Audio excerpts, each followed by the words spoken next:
It's a beautiful life. Kuyon na kaisha. It's a beautiful life. Kumanyon na kaka. Beautiful life. Yote kunja kahalu kando. So yote ku.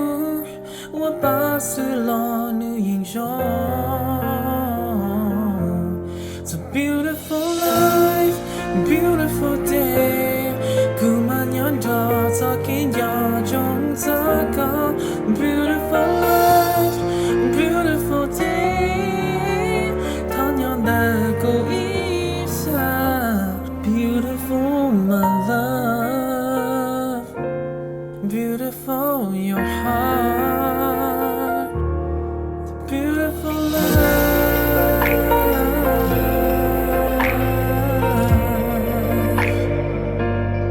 It's a beautiful life.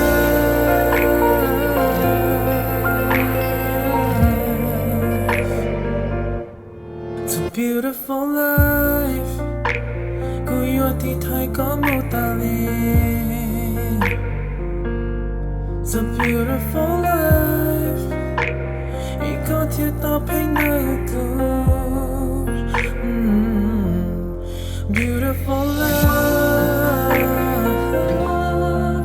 Có thiết cô làm hoa. Thiết có khó lộn gì.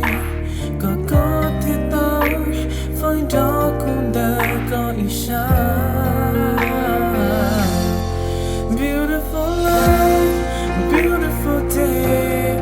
Cứ mà nhón đỏ cho kín gió trong gió có. Beautiful life, beautiful day. Thôi con nhọn đã cuối xa. Beautiful my love, beautiful your heart.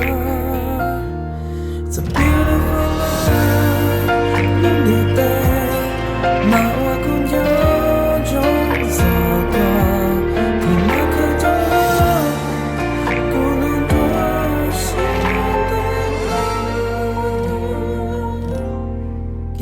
Trong gió có, kinh cho trong đời có.